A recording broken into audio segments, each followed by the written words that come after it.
Yes, good morning students. So today we are going to discuss the very first chapter of physics, motion. तो सबसे पहले हम start करते हैं motion से. Motion what is motion. Motion की अगर हम बात करें, कोई भी हमारे पास एक ऑब्जेक्ट है, कोई व्हीकल है या फिर कोई भी एक बॉल है, अगर वो अपनी position with respect to time change कर रही है, अगर एक पोजीशन से दूसरी पोजीशन पे जा रही है, अगर हमारे पास एक बॉडी है, एक ऑब्जेक्ट है, वो एक जगह से दूसरी जगह पे जा रही है, that particular process is known as the motion. तो हम कह सकते हैं अगर एक बॉडी अपनी पोजीशन को चेंज कर रही है, एक जगह से दूसरी जगह जा रही है, तो हम ये बोल सकते हैं आसानी से कि हमारी बॉडी जो है मोशन में है. तो देखिए दो चीज़ें होती हैं, एक होता है मोशन, एक होता है रेस्ट. अगर एक बॉडी मूवमेंट में है, मूवमेंट कर रही है, that is the body is in motion. और अगर एक बॉडी एक जगह पर है, एक ही पोजीशन पे है, then we can say the body is in rest और the body is at rest. तो मोशन और रेस्ट जो है दोनों जो है रिलेटिव हैं, दोनों जो है एक दूसरे से रिलेटिव हैं. इसके बाद आती है various terms related to the motion. So there are number of terms, scalar and vector quantities, position and reference point. So first of all what is position.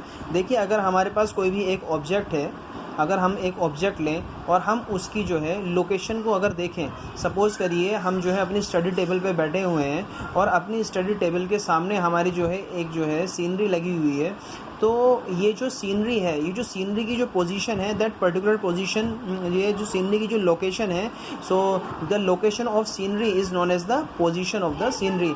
तो इसी तरीके से जितने भी हमारे पास ऑब्जेक्ट्स हैं उनकी जो लोकेशन है with respect to a particular point, किसी भी एक पर्टिकुलर पॉइंट से अगर हम उसकी लोकेशन को फाइंड आउट करते हैं, तो that particular location is known as the position of the object. उसको हम बोलेंगे पोजीशन ऑफ द ऑब्जेक्ट.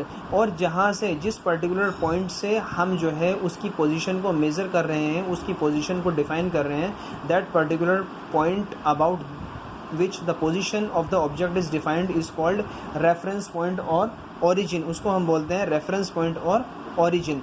इसके बाद आता है स्केलर एंड वेक्टर क्वांटिटीज़.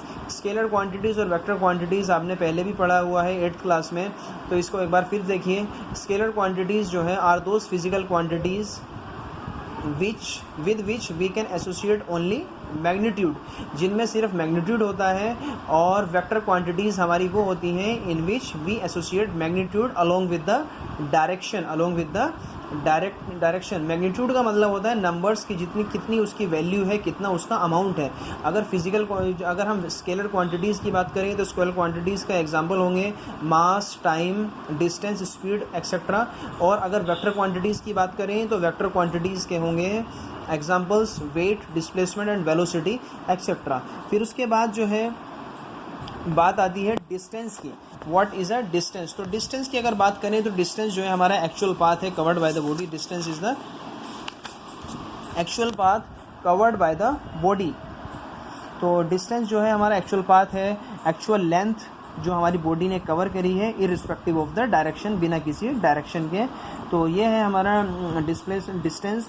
और डिस्टेंस जो है हमारा एक स्केलर क्वांटिटी है और इसकी जो ऐसा यूनिट है वो मीटर है. इसकी जो ऐसा यूनिट है वो मीटर है. सपोज़ करिए एक बॉडी है, उसने ए पॉइंट से चलना स्टार्ट किया, ए से बी पर गई, बी से सी पर गई, सी से डी पर गई.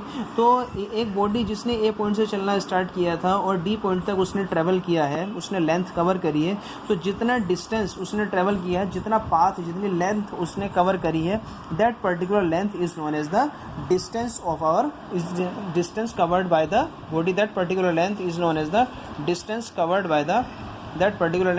The distance covered by the body. इसके बाद आता है डिस्प्लेसमेंट. अगर डिस्प्लेसमेंट की बात करी जाए तो डिस्प्लेसमेंट जो है हमारा, अगर किसी ऑब्जेक्ट के डिस्प्लेसमेंट की बात करें, अगर हमारा ऑब्जेक्ट जो है अपनी पोजीशन चेंज कर रहा है from one point two another, तो इसने जितना डिस्टेंस ट्रेवल किया है, तो या फिर ये कह लीजिए कि the shortest distance between any two points, किसी भी दो पॉइंट्स के बीच में जो शॉर्टेस्ट डिस्टेंस होता है, जो शॉर्टेस्ट पाथ होता है, दैट शॉर्टेस्ट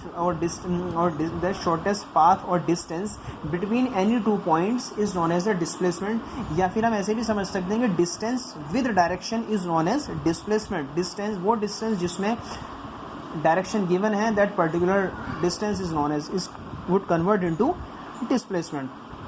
तो डिस्प्लेसमेंट में अगर डिस्टेंस के साथ हम डायरेक्शन को स्पेसिफाई कर देंगे तो हमारा जो डिस्टेंस है वो डिस्टेंस से डिस्प्लेसमेंट में कन्वर्ट हो जाएगा। डिस्प्लेसमेंट की अगर बात करें, डिस्प्लेसमेंट हमारा एक वेक्टर क्वांटिटी है क्योंकि इसमें मैग्नीट्यूड के साथ साथ डायरेक्शन भी है और इसकी ऐसा यूनिट होती है मीटर। तो that's all about distance and displacement. और अगर डिस्टेंस और डिस्प्लेसमेंट की जो है अगर कंपेयर करें तो जो रेशो है डिस्टेंस अपॉन डिस्प्लेसमेंट का, the ratio of distance upon displacement is always less than और इक्वल टू 1। तो कहने का मतलब ये है कि डिस्टेंस जो है हमेशा डिस्प्लेसमेंट जो है हमारा या तो डिस्टेंस से कम होगा या फिर उसके बराबर होगा।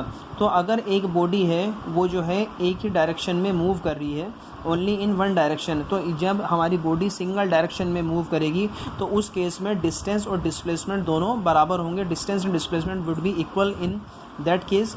और अगर डिस्प्लेसमेंट जो ऑब्जेक्ट का जो डिस्प्लेसमेंट है वो जो है पॉजिटिव भी हो सकता है, नेगेटिव भी हो सकता है और ज़ीरो भी हो सकता है, बट डिस्टेंस जो है हमेशा हमारा पॉजिटिव ही रहेगा, ना तो वो हमारा नेगेटिव होगा ना ही हमारा ज़ीरो होगा।